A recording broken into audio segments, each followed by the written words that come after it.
அம்மாவின் மறைவிற்கு பிறகு அனைத்து இந்திய அண்ணா திராவிட முன்னேற்ற கழகம் பல்வேறு சோதனைகளையும் பல்வேறு இன்னல்களையும்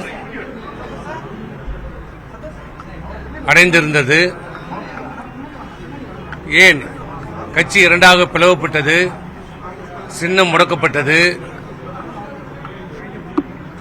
ஆனால் இன்றைக்கு அம்மாவுடைய ஆசையோடு இன்னைக்கு அனைத்து பிரச்சனைகளிலும், அனைத்து சோதனைகளிலும், அனைத்து சதிகளையும் முறியடித்து இன்னைக்கு எஃகு கோட்டையாக கழகத்துடைய பொதுச் செயலாளர் எடப்பாடியார் தலைமையிலே மிக எழுச்சியோடு இன்னைக்கு அனைத்து இந்திய அண்ணா திராவிட முன்னேற்ற கழகம் இன்றைக்கு வீரநடை போடுகிறது. அன்றைக்கும் சொன்னோம், பல்வேறு காலகட்டங்களில் நீதிமன்றங்களையும் சொன்னோம், இப்போதும் சொன்னோம். இது ஒரு மிகப்பெரிய ஒரு சூழ்ச்சி. அனைத்து இந்திய அண்ணா திராவிட முன்னேற்ற கழகத்தை பிளவுபடுத்தி உள்ளிருந்தே கெடுக்கும் நோய் என்பதைப் போல முதலே தர்மயுத்தம் என்ற பெயரிலே இந்த கழகம் அம்மாவின் மறைவிற்கு பிறகு ஓரணியிலே எந்த பிளவும் ஏற்படக்கூடாது, கழகத்துக்கு எந்த சேதாரம் ஏற்படக்கூடாது என்று அன்றைக்கு அம்மா உயிரோடு இருந்த போதே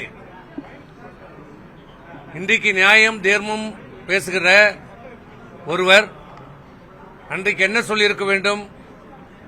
இல்ல அம்மாவை முதலமைச்சராக அடக்கம் செய்துவிட்டு நான் பதவியேற்றுக் கொள்கிறேன் என்று சொல்லியிருந்தால் அவர் பெரிய மனுஷன். ஆனால் அன்றைக்கு பதவி ஆசை, பதவி வெறி, யாரோ சொன்னார்கள் என்று, யாரோ சொன்னா கூட இவருக்கு எங்க போய்விட்டது. அன்றைக்கு இரவோடு இரவாக எல்லோரிடம் கையெழுத்து பெற்று பதவி ஏற்றுக்கொண்டார், முதலமைச்சராக பதவியேற்றுக் கொண்டார். பிறகு அன்றைக்கு அவருக்கு யார் எதிரி?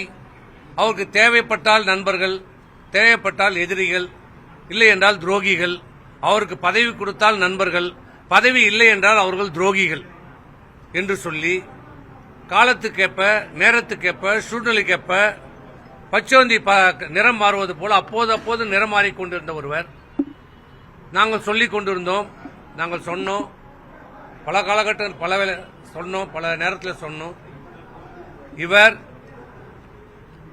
அனைத்து இந்திய அண்ணா திராவிட முன்னேற்ற கழகத்துக்கு பிடித்த சனி. இவர் தானாக செயல்படவில்லை.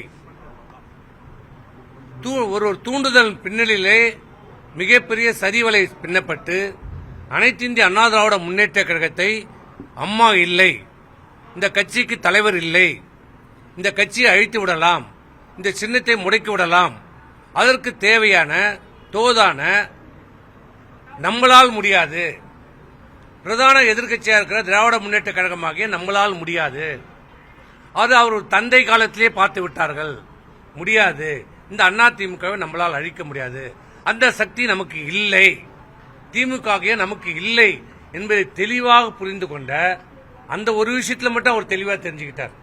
மற்றதெல்லாம் என்ன தெரியுதோ இல்லையோ புரிந்து கொண்ட அவர் உள்ளிருந்தே கொல்லும் வியாதியாக எதிரியை விட பக்கத்தில் இருக்கிற துரோகி தான் மிக மிக ஆபத்தானவர். எதிரியால் சாதிக்க முடியாததை ஒரு நண்பன், கூடியே இருந்த நண்பன், கூடியே ஒன்னா இருந்து ஒன்னா சாப்பிட்டு ஒன்னா படுத்து எல்லாத்திலையும் பங்கெடுத்துக் கொண்ட ஒருவன் துரோகியாக மாறினால் அவன் 1000 எதிரிக்கு சமம். அப்படி இந்த இயக்கத்தை அழிக்க வேண்டுமென்றால், இந்த அனைத்து இந்திய அண்ணா திராவிட முன்னேற்ற கழகத்தை ஒழிக்க வேண்டுமென்றால், இந்த அண்ணா திமுக இருந்தே ஒருவரை நாம் கைகூலியாக உருவாக்க வேண்டும். அந்த கைகூலியை வைத்து இந்த அண்ணா திமுக பிளவுபடுத்தி சின்னத்தை முடக்கி இந்த கட்சியை அழித்து விடலாம் என்று தேர்ந்தெடுக்கப்பட்ட ஒரு நபர்தான் இன்று திமுகவிலே தன்னை இணைத்துக் கொண்டிருக்கின்ற. ஒரு காலத்திலே நான் அம்மாவின் விசுவாசி என்று சொல்லி அம்மாவையும் ஏற்றி அம்மாவை சுற்றி இருக்கிற அந்த குடும்பத்தாரையும் ஏமாற்றி தமிழகத்தினுடைய முதலமைச்சர் பதவி வரை அனுபவித்தது மட்டுமல்ல, இந்த கட்சியினுடைய ஒருங்கிணைப்பாளராக கூட இருந்து கொண்டு, இன்னும் சொல்ல போனால் இந்த இயக்கத்திற்கு எதிர்ப்பாக அம்மாவின் மறைவிற்கு பிறகு இந்த இயக்கத்தை அம்மா தொடர்ந்து இரண்டாவது முறையாக வெற்றி பெற்ற அந்த அம்மாவுடைய ஆட்சியை கவுப்பதற்கு திமுகவோடு துணை கைகோர்த்து கொண்டு அந்த ஆட்சியை கவுறுவதற்கு வாக்களித்த அந்த பன்னீர்செல்வத்தை மன்னித்து மீண்டும் இந்த இயக்கத்தில் இணைத்துக் கொண்டு இந்த இயக்கத்துடைய ஒருங்கிணைப்பாளர் பதவியும் கொடுத்தோம். அதன் பிறகும் இந்த இயக்கத்தை முடக்குவதற்கு இந்த திராவிட முன்னேற்ற கழகத்தோடு கைகோர்த்து கொண்டு சரி செய்து இந்த இயக்கத்தை அழிப்பதற்கு ஒவ்வொரு கட்டத்திலும் ஒவ்வொரு காலகட்டத்திலும் பல்வேறு நடவடிக்கைகள் எடுத்தார். இந்த இயக்கத்தை செயல்படாமல் இருப்பதற்காக முடக்க நினைத்தார். எந்த முடிவும் எடுக்க முடியாமல் இருப்பதற்கான தடைகளை போட்டார். ஒவ்வொரு முடிவு எடுத்தாலும் அதற்கு காலம் தாழ்த்தினார், முடக்கம் செய்தார், செயல்படாமல் பார்த்துக் கொண்டார். அதிமுக வேகமாக செயல்படாமல் பார்த்துக் கொண்ட பணியை திராவிட முன்னேற்ற கழகம் செய்ய வேண்டிய பணியை திமுக செய்ய வேண்டிய பணியை உள்ளிருந்தே அண்ணா திராவிட முன்னேற்ற கழகத்தில் இருந்து அது அண்ணா திராவிட முன்னேற்ற கழகத்துடைய ஒருங்கிணைப்பாளராக இருந்து கொண்டே அந்த பணியை அதிமுக எதிரான பணிகளை செய்து கொண்டிருந்த ஒருவர் பிறகு எந்த இயக்கம் அவருக்கு பதவி தந்ததோ, எந்த இயக்கம் அவருக்கு சேர்மன், நகரமன்ற தலைவர், சட்டமன்ற உறுப்பினர், அமைச்சர், தமிழ்நாட்டுடைய முதலமைச்சர், இந்த இயக்கத்துடைய ஒருங்கிணைப்பாளர் பதவி தந்ததோ, எந்த இந்த அலுவலகம் இந்த அலுவலகம் புரட்சி தலைவர் எம்ஜிஆருடைய துணைவியார் திருமதி ஜானகி அம்மையார் கொடுத்த இந்த இயக்கத்திற்கு கொடுத்த தானமாக கொடுத்த எந்த எதிர்பார்ப்பும் இல்லாமல் எந்த ஒரு நயா பைசா வாங்காமல் இந்த இயக்கத்திற்காக கோடிக்கணக்கான தொண்டர்களுக்காக தானமாக வழங்கிய கோயில் போன்ற அதிமுக தொண்டர்களுக்கு கோயிலாக கருதப்படக்கூடிய இந்த அலுவலகத்தை இங்கு நின்று கொண்டிருக்கிறே இந்த அலுவலகத்தை தன் காலால் எட்டி உதைத்து செய்த பாவம். அதனால் கட்சியுடைய பொதுக்குழு இதற்கு மேல் இவருடைய துரோகத்தை சகித்துக் கொள்ள முடியாது. இதற்கு மேல் இவருடைய சதி திட்டத்தை நாம் தாங்கிக் கொள்ள முடியாது. அனைத்து அண்ணா திராவிட முன்னேற்றத்தை அழித்து விடுவார் என்று பொதுக்குழுவால் முடிவெடுக்கப்பட்டு இப்படிப்பட்ட சதிகாரர்கள், துரோகிகள், கைகூலிகள், காட்டிக் கொடுப்பவர்கள், எட்டப்பர்களை இந்த இயக்கத்தில் இனி இருக்கக்கூடாது என்று பொதுக்குழு தீர்மானம் ஏற்றி இவர்களை வெளியேற்றிய பிறகும் பல்வேறு டிராமாக்களை போட்டார், நடித்தார், நாடகம் போட்டார், அழுதார், உருண்டார், புரண்டார். நியாயமா ரொம்ப நியாயஸ்த மாதிரி பேசுற மாதிரி எனக்கு எந்த பதவியும் வேண்டாம், என்னை சேர்த்துக் கொள்ளுங்கள். பாம்பை வீட்டுக்குள்ள என்ன விட்டா என்ன ஆகும்? ஆமையை வீட்டுக்குள்ள விட்டா ஆமா அமைதியாக தான் இருக்கும், ஆனா வீடு விளங்காது, நாசமா போயிடும். எனக்கு எது வேணும்? எல்லாரும் ஒருங்கிணைக்க வேண்டும். திருமதி சசிகலா அவர் ஒருங்கிணைக்க வேண்டும், டிடிவி தினகரனை ஒருங்கிணைக்க வேண்டும், ஓபிஎஸ் அவர்கள் வந்து இப்படி ஒரு முறையும் சொல்லினார். ஆனா இவங்க 3 பேரும் ஒன்னா ஒரு நாளாவது பாத்துக்கிட்டாங்களா? தயவு செய்து நாட்டு மக்களை கேட்கிறேன், இவர்கள் பேசியதை இந்த பத்திரிகைகளும் ஊடகங்களும் சில பத்திரிகைகள் சில ஊடகம் நான் எல்லாரையும் சொல்ல மாட்டேன், இவர்கள் பேசியதை நியாயப்படுத்தி இன்னைக்கு பத்திரிகைகள் கூட எழுதியிருக்கிறாங்க. இன்னமும் ஒரு தியாகம் செய்துட்டு இன்னமும் வேற ஒரு கட்சிக்கு போற மாதிரி இன்னும் எழுதுறாங்க. இதே நாங்க யாராவது செய்திருந்தா எங்களை கழுவி ஊத்திருப்பீங்க, இது எங்களை கழுவி ஊத்திருப்பீங்க. ஆனா இன்னமும் இவர் ஒரு பெரிய தியாகி, ஒரு தியாகம் செய்துட்டு அண்ணா திமுக போற மாதிரி இன்னைக்கு பத்திரிகைகளை ஒரு தோற்றத்தை, பிம்பத்தை உருவாக்க பார்க்கிறது. ஆனால் இவர் யார், எப்படிப்பட்டவர்? நான் அண்ணா திமுக ஒருங்கிணைக்க போகிறேன் சொன்ன இவர்கள் என்றைக்காவது எப்போதாவது இவர் யாரோட ஒருங்கிணைந்து போயிருக்கிறாரா, பேசியிருக்கிறாரா? இன்னைக்கு திமுக போய் பார்க்கிறாரு, அப்புறம் மறுநாள் போய் அமித்ஷா போய் பார்க்கிறாரு, அப்புறம் அங்கே போய் பார்க்கிறாரு, அப்புறம் இலங்கைக்கு போறாரு, எங்கெங்கே போறாரு, யாரையோ பார்க்கிறாரு. ஆனா இன்னைக்கு என்ன நடந்தது? நாங்க சொன்னது இன்னைக்கு உண்மையாகி இருக்குது. இன்னைக்கு உண்மையாகிறதுல ஊடக பத்திரிகைகள் நாங்க கேட்கிறோம், பொதுமக்களையும் நாங்க கேட்கிறோம்.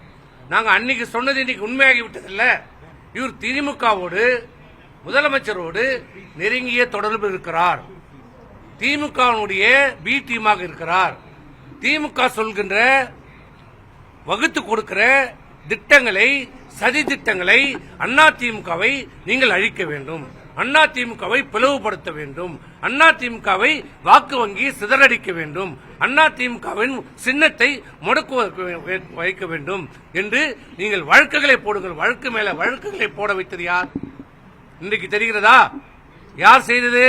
இது எல்லாம் ஓபிஎஸ் திமுகவுடைய ஒரு பினாமி. செய்தது யார்? இது அனைத்தும் செய்தது திராவிட முன்னேற்ற கழகம். இன்றைக்கு வெட்ட வெளிச்சமாக இருக்கிறது. ஓபிஎஸ் பின்னால் யார் இருந்தது? திமுக, திமுகவுடைய தலைவர். இதுதான் உண்மை. நாட்டு மக்களுக்கு இன்றைக்கு துரோகம் தோலுரிக்க காட்டப்பட்டிருக்கிறது. துரோகத்திற்கு என்றைக்குமே ஜெயிச்சதாக சரித்திரம் இல்லை. ஒரு விதத்தில் நாங்க அண்ணா திமுக இன்னைக்கு எல்லாரும் இன்னைக்குதான் எங்களுக்கு பொங்கல், தீபாவளி. ஏன்னா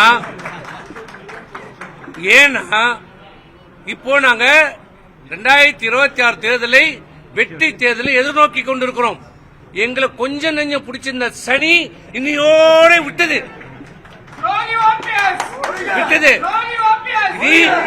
எங்களுக்கு பூசணிக்காய் சுத்தி திருஷ்டி சுத்தி போட வேண்டியதுதான்.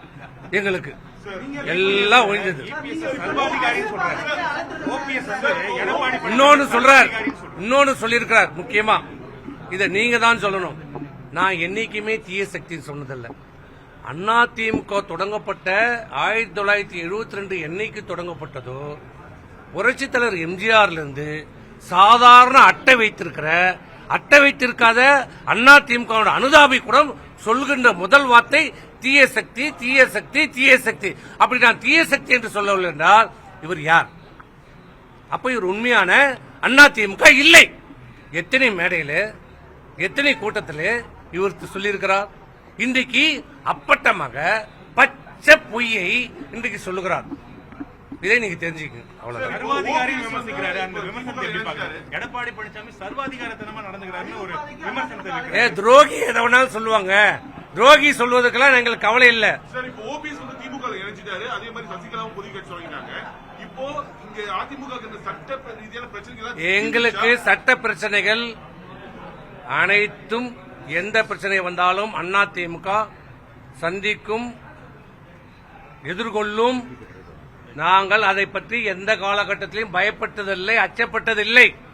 ஆனால் இவர்கள் போட்ட, ஓபிஎஸ் போட்ட வழக்குகளை நீதிமன்றத்திலே அதற்கான பதில் வரும்.